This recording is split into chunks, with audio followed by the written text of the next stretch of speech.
नमस्कार मित्रांनो, टेक्नो अथर्व या यूट्यूब चॅनलवर आपलं स्वागत. मित्रांनो, आजच्या व्हिडिओमध्ये आपण बघूया की अंगणवाडी सेविका व मदतनीस भरती 2024.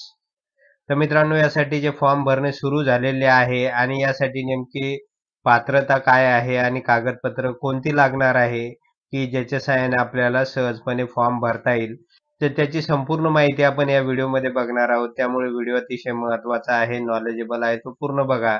तरच आपल्याला अंगणवाडी मदतनीसासाठीची पात्रता काय आहे आणि त्यासाठी कोणती कागदपत्र लागतात ते याची माहिती मिळणार आहे. तर मित्रांनो, व्हिडिओला सुरू करण्यापूर्वी नेहमीप्रमाणे एक विनंती करेल, जर आपण या चॅनलवर नवीन असाल तर चॅनलला सबस्क्राईब करा, लाईक करा आणि शेअर करायला विसरू नका. त्याचबरोबर जे बेल आयकॉन आहे त्याला क्लिक करा, म्हणजे आपल्या चॅनलवर अंगणवाडी मदतनीसा संदर्भातील जो काही व्हिडिओ येईल तर त्याची माहिती तात्काळ आपणास मिळून जाईल. तर वेळ न घालवता व्हिडिओ सुरू करूया. तर मित्रांनो, जवळपास महाराष्ट्रामध्ये 14,000 जागांची भरती होणार आहे अंगणवाडी मदतनीसांची. तर त्यासाठी काही जिल्ह्याची ॲड आलेली आहे. सध्या तरी रत्नागिरी, सिंधुदुर्ग या जिल्ह्यासाठीची ॲड आलेली आहे आणि बाकी जिल्ह्याची ॲड अजून यायची आहे आणि 31 ऑगस्ट 2024च्या आत ह्या जागा भरण्यास संदर्भात महिला व बालविकास मंत्री माननीय अदितीताई तटकरे यांनी आदेश पण दिलेले आहे. त्यानुसार लवकरात लवकर ही ॲड येणार आहे आणि या प्रत्येक जिल्ह्याच्या ॲडकडे, जाहिरातीकडे आपलं लक्ष असणार आहे. जशी काही कोणत्याही जिल्ह्याची जाहिरात येईल तर त्याच जाहिरातीवर आधारित आपल्या चॅनलवर व्हिडिओ बनवलेला असेल. त्यामुळे अजूनपर्यंत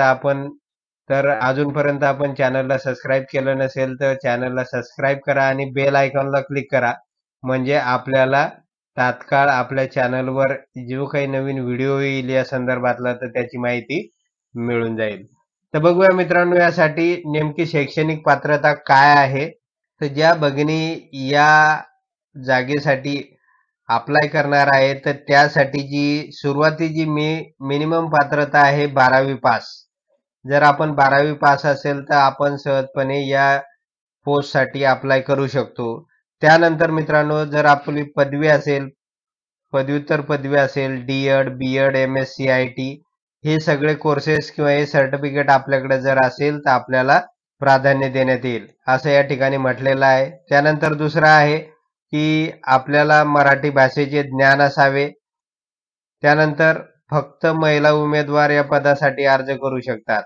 पुरुष अर्ज करू शकत नाही, फक्त महिलांसाठीच या जागा आहेत. त्यामुळे फक्त महिलाच या पदासाठी अर्ज करू शकतात.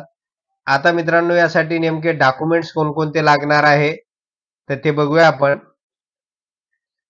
बघा, यासाठी अंगणवाडी मदतीस भरती 2024 साठी आवश्यक पात्रता, निकष आणि कागदपत्रे कोणते लागणार आहे ते बघूया आपण. आवश्यक कागदपत्रे यामध्ये स्थानिक रहिवासी दाखला आपल्याला लागणार आहे, तो काढून ठेवा. त्यानंतर रेशन कार्ड हे आपल्याकडे असेल नसेल तर काढून घ्या.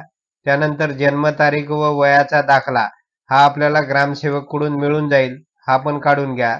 त्यानंतर जातीचा दाखला हा सुद्धा लागणार आहे, जर अजूनपर्यंत काही उमेदवारांनी काढलेला नसेल तर तो काढून घ्या. त्यानंतर शैक्षणिक कागदपत्रे म्हणजे 12वी पास, त्यानंतर इतर जे काही क्वालिफिकेशन असेल तर ते डॉक्युमेंट्स आपल्याला या ठिकाणी लागणार आहे. आणि शेवटचं, जर आपणाकडे अनुभव असल्यास एक्सपिरियन्स सर्टिफिकेट लागणार आहे, जर असेल तर. सगळ्यासाठी नाही, तर ज्यांच्याकडे जर एक्सपिरियन्स असेल तर एक्सपिरियन्स सर्टिफिकेट काढून घ्या. ही सगळी कागदपत्रे आपल्याकडे असणं अतिशय गरजेचं आहे, म्हणजे लवकरच प्रत्येक जिल्ह्यासाठीची जाहिरात येणार आहे आणि जाहिरात आल्यानंतर लगेच आपल्याला फॉर्म भरायचा आहे. तो फॉर्म ऑफलाईन असणार आहे. तर त्यामुळे आपल्याकडे ही डॉक्युमेंट्स असणं अतिशय गरजेचं आहे. जर नसेल तर ही डॉक्युमेंट सगळी काढून घ्या, कारण जाहिरात कधी पण येऊ शकते. जाहिरात ही 31 ऑगस्टच्या आत येणार आहे. तर मित्रांनो, एवढंच होतं या व्हिडिओमध्ये. जर आपणास हा व्हिडिओ आवडला असेल तर चॅनलला सबस्क्राईब करा, लाईक करा आणि शेअर करायला विसरू नका. धन्यवाद.